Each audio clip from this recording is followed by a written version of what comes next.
Avez-vous déjà pensé à l'avenir ou à ce à quoi il pourrait ressembler?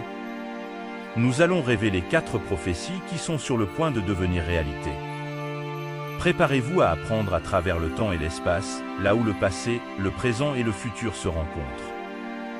Les prophéties bibliques sont des prédictions faites par Dieu ou ses messagers sur des événements futurs qui se produiront dans le monde. Certaines de ces prophéties se sont déjà réalisées, d'autres sont en train de se réaliser et d'autres encore doivent encore se réaliser. Aujourd'hui, nous allons nous concentrer sur 4 prophéties qui sont sur le point de devenir réalité. La première prophétie que nous examinerons est la grande apostasie. L'apostasie signifie renoncer à la foi en Dieu ou se détourner de lui. La Bible nous avertit que dans les derniers jours, beaucoup de gens s'écarteront de la vérité et suivront de faux enseignements, de faux enseignants et de faux chrétiens. Cette prophétie s'accomplit sous nos yeux. Mais avant de continuer, vous avez déjà laissé votre like, mais n'oubliez pas de laisser votre prière dans les commentaires afin que je puisse prier pour vous. Allons-y. Il suffit de regarder autour de soi et de constater le nombre d'églises, de sectes et de religions qui existent aujourd'hui, chacune enseignant des choses différentes et contradictoires. Beaucoup de gens sont confus, trompés et perdus, ne sachant pas en qui ou en quoi croire. Beaucoup de gens s'éloignent également de Dieu à cause du péché, de l'incrédulité, de l'amour du monde, du plaisir, de la violence, de la corruption, de l'oppression et de l'injustice. La deuxième prophétie que nous examinerons est l'apparition de l'Antéchrist. L'Antéchrist signifie que quelqu'un est contre le Christ ou prend sa place. La Bible nous dit que dans les derniers jours se lèvera un dirigeant mondial qui séduira les nations par ses signes, ses prodiges et ses discours. Il s'opposera à Dieu, blasphémera contre lui, persécutera les chrétiens et exigera l'adoration. Ce leader mondial s'alliera aux faux prophètes qui fera prendre aux gens la marque de la bête, le nombre 666, sur la main droite ou sur le front afin de pouvoir acheter ou vendre. Cette prophétie ne s'est pas encore réalisée, mais elle est sur le point de se réaliser. De nombreux érudits bibliques croient que l'Antéchrist est déjà dans le monde mais ne s'est pas encore révélé. Ils croient également que cela se produira après un conflit mondial majeur qui provoquera le chaos, la peur et le désespoir parmi les populations. Il se présentera comme un sauveur, un pacificateur, un leader charismatique et puissant. Mais ne vous y trompez pas, ce guide n'est pas un sauveur mais un trompeur. Cela n'apporte pas la paix, mais la destruction. Ce n'est pas un leader à suivre, mais à éviter. Il est l'Antéchrist, l'ennemi de Dieu et de son peuple. Alors, que pouvons-nous faire? Comment pouvons-nous nous préparer à ces événements prophétisés? La réponse est simple, nous devons nous en tenir à la vérité, à la parole de Dieu. Nous devons renforcer notre foi et notre relation avec Dieu. Il faut être vigilant et attentif aux signes des temps. Nous ne devons pas nous laisser tromper par de faux enseignements, de faux enseignants et de faux chrétiens. Nous devons résister à la tentation de nous détourner de Dieu et de suivre la voie large et facile du monde. Nous devons choisir le chemin étroit et difficile qui mène à la vie éternelle. Nous ne devons pas craindre l'Antéchrist et ses mensonges. Nous devons faire confiance à Dieu et à sa promesse de salut. Nous devons nous rappeler que Dieu est plus puissant que l'Antéchrist et qu'à la fin, Dieu prévaudra. Ce ne sont là que quelques-unes des prophéties bibliques qui sont sur le point de devenir réalité. Il existe de nombreuses autres prophéties dans la Bible qui se réalisent également et qui doivent également être étudiées et comprises. Je vous invite donc à poursuivre avec nous ce voyage de découverte et d'apprentissage. Dévoilons ensemble les mystères de la Bible et comprenons ce que Dieu nous dit à travers ces prophéties.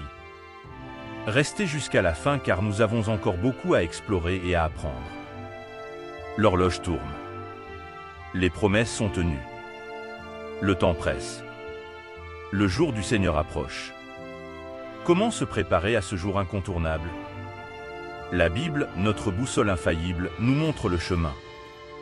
Nous devons croire en Jésus-Christ comme notre Sauveur et Seigneur.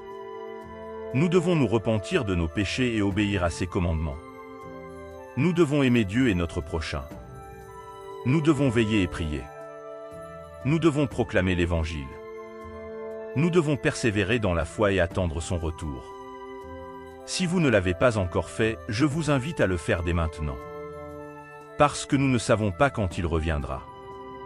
Si vous l'avez déjà fait, je vous félicite et vous encourage à rester ferme et fidèle jusqu'au bout. Mais qui est l'Antéchrist et quelle est sa marque? L'Antéchrist est le leader du monde qui s'opposera à Dieu et à son peuple dans les derniers jours. Il se présentera comme un sauveur, un pacificateur, un leader charismatique et bienveillant. Mais en réalité, il sera un tyran, un oppresseur, un menteur et un ennemi de Dieu. Qu'est-ce que le faux prophète? Il s'alliera au faux prophète, qui fera que les gens reçoivent la marque de la bête, le nombre 666, sur la main droite ou sur le front afin de pouvoir acheter ou vendre. La marque de la bête est un signe de loyauté et d'adoration de la bête qui tentera de lui voler toute l'adoration que seul Jésus mérite. Que signifie le choix? Celui qui accepte la marque de la bête se condamnera éternellement, car il rejette Christ et accepte l'Antéchrist. Celui qui n'accepte pas la marque de la bête subira la persécution et la mort, mais sera sauvé par Christ et régnera avec lui. La marque de la bête. La Bible ne révèle pas exactement quelle sera la marque de la bête, mais elle fournit quelques indices. Elle dit que le nombre de la bête est 666, le nombre de l'homme, car l'homme a été créé le 6e jour. Ce nombre représente l'imperfection de l'homme et sa rébellion contre Dieu, qui est parfait et saint. Ou encore, il peut s'agir d'une marque sur votre main ou sur votre front, comme une puce. Qu'est-ce que la gématrie?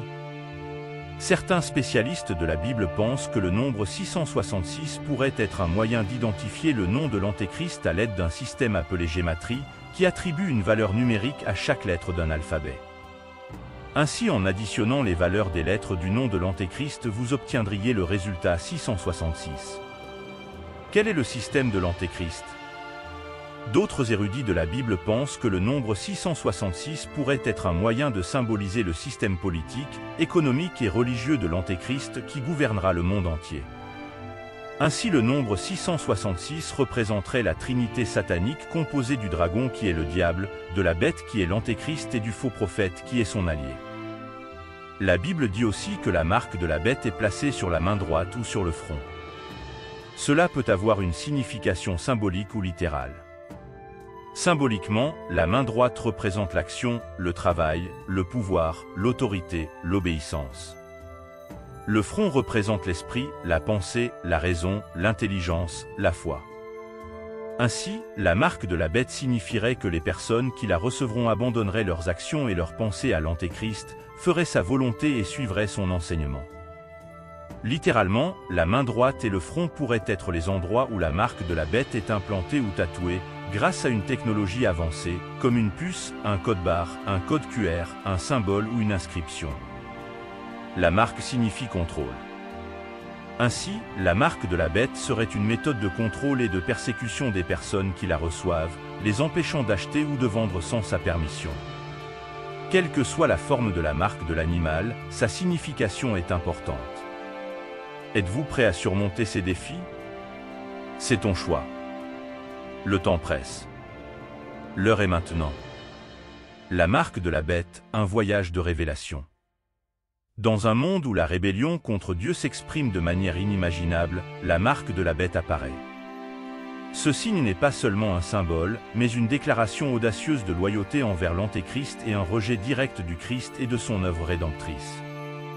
La marque de la bête n'est pas seulement un choix, mais une destinée.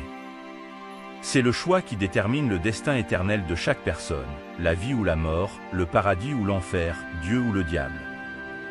Il est donc impératif que nous soyons vigilants et ne nous laissons pas tromper par l'Antéchrist et son signe.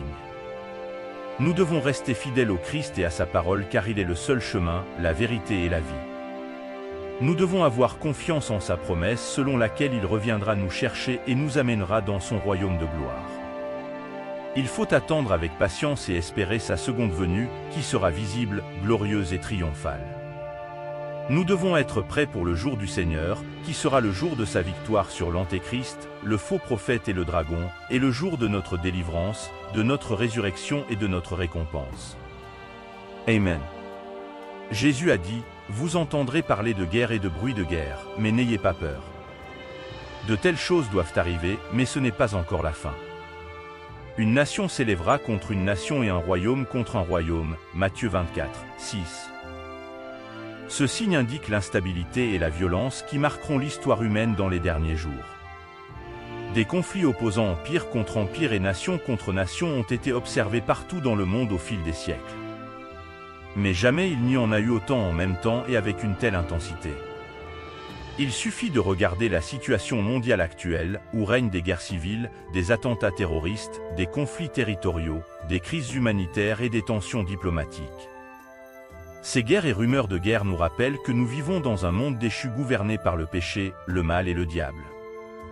Mais ils constituent également un avertissement selon lequel nous devons être vigilants et prêts à accueillir la venue de Jésus, qui apportera la paix finale et la justice éternelle. Elles comprennent les catastrophes naturelles telles que les tremblements de terre, les volcans, les tsunamis, les ouragans, les incendies, les épidémies, les maladies, la famine et la mort. Ils incluent également des catastrophes surnaturelles telles que des signes dans le soleil, la lune et les étoiles, des anges sonnant des trompettes, des météores tombant du ciel, des démons émergeant des abysses et des ténèbres couvrant la terre. Ces choses effrayantes sont un avertissement selon lequel Dieu ne tolère pas le péché, le mal et l'injustice. Mais ils sont aussi une invitation à la repentance, à la foi et au salut en Christ, qui est le seul à pouvoir nous sauver de la colère à venir. Qu'est-ce que rapture et qui y participera? L'enlèvement est l'événement au cours duquel tous les vrais chrétiens sont soudainement enlevés au ciel, dans le royaume céleste. Tout comme les croyants vivants qui seront enlevés, ceux qui sont déjà morts seront ressuscités et rejoindront les autres au paradis. Ce sera le moment où Jésus reviendra prendre ses élus, ceux qui ont cru en lui comme leur Sauveur et Seigneur. Regardez ce que dit la Bible dans 1 Thessaloniciens 4, 16-17, car le Seigneur lui-même descendra du ciel au commandement, à l'appel de l'archange et à la trompette de Dieu. D'abord, les morts en Christ ressusciteront, après cela, nous qui sommes vivants et sont laissés ensemble avec eux sur les nuées dans les airs à la rencontre du Seigneur. Ainsi nous serons avec le Seigneur pour toujours. Quand aura lieu l'enlèvement et que dit la Bible à ce sujet? La Bible ne dit pas exactement quand l'enlèvement aura lieu, mais elle dit qu'il aura lieu dans les derniers temps, lorsque Jésus reviendra prendre les sauvés, Jean 14, 23. Personne ne connaît le jour ni l'heure, mais nous devons toujours être vigilants et prêts, car cela viendra comme un voleur dans la nuit, sans avertissement. 1 Thessaloniciens 5, 2. Il existe de nombreuses théories quant à savoir si l'enlèvement aura lieu avant, pendant ou après la grande tribulation, qui est la période de souffrance et de peur qui précédera la seconde venue du Christ. Mais le plus important n'est pas de connaître l'heure exacte, mais d'être prêt à rencontrer le Seigneur. Es-tu prêt?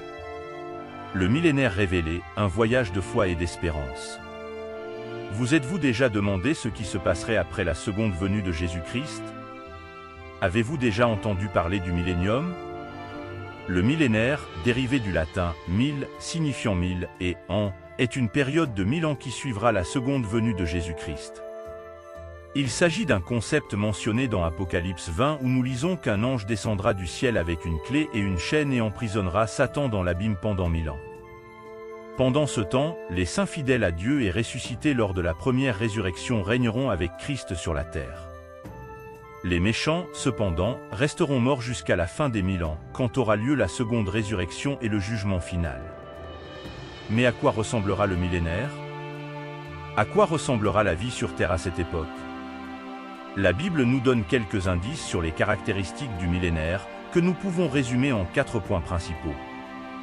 Premièrement, le millénaire sera une époque de paix et de justice. La Bible dit que Christ régnera comme roi des rois et seigneur des seigneurs et que les nations seront soumises à son autorité. Il n'y aura plus de guerre, de violence, d'oppression ou d'injustice. Les armes seront transformées en outils de travail et les gens apprendront à vivre dans l'harmonie et l'amour. Deuxièmement, le millénaire sera une période de restauration et de bénédiction. La Bible dit que Dieu tiendra les promesses qu'il a faites à Israël et à toute l'humanité. La terre sera renouvelée et retrouvera sa beauté originelle avant le péché. Il y aura une abondance de nutrition, de santé, de joie et de longévité. Les animaux seront apprivoisés et vivront en paix avec les humains. Les enfants de Dieu seront héritiers de tout. Troisièmement, le millénaire sera une période d'adoration et de service. La Bible dit que les saints qui régneront avec Christ seront prêtres de Dieu et auront accès à sa présence et à sa gloire. Ils loueront Dieu, apprendront sa volonté et apprendront aux nations à obéir à ses commandements. Ils participeront aussi au jugement des méchants, qui seront condamnés selon leurs œuvres. Quatrièmement, le millénaire sera une période de préparation et d'espoir. La Bible dit que le millénaire ne sera pas la fin de l'histoire, mais une étape dans l'accomplissement du plan de Dieu. À la fin des 1000 ans, Satan sera libéré pour une courte période et tentera de tenter les nations à se rebeller contre Dieu. Mais il sera vaincu par le feu qui descend du ciel et sera jeté dans les temps de feu, où seront aussi jetés la bête, le faux prophète et tous les méchants. Alors Dieu créera. Comme vous pouvez le constater, le millénaire sera une période merveilleuse, mais aussi une période de décision. Voulez-vous faire partie de cet empire? Voulez-vous être avec Jésus ou contre lui? Le choix vous appartient et dépend de si vous croyez en Jésus, si vous vous détournez de vos péchés, si vous obéissez à ses commandements, si vous aimez Dieu et votre prochain, si vous êtes vigilant et priant, si vous proclamez l'Évangile, si vous persévérez dans la foi et si vous attendez son retour. Celui qui fera cela sera enlevé et recevra la couronne de vie. Imaginez un avenir où règne la paix et la justice, un lieu où l'amour et la compassion sont la norme et non l'exception. C'est le millénaire promis, une époque d'harmonie et d'unité sous la direction de Jésus-Christ. Si vous aspirez à cet avenir, il existe un moyen d'y arriver. Acceptez Jésus comme votre Sauveur et Seigneur. Repentez-vous de vos péchés et suivez ses enseignements. Il a promis de revenir pour ses croyants, et vous pourriez en faire partie. Mais comment préparer cet avenir glorieux? Priez avec nous maintenant. Père Céleste, nous te remercions de nous avoir révélé ton projet pour l'avenir et de nous avoir donné l'espérance du millénaire dans lequel nous vivrons avec toi dans la paix et la justice.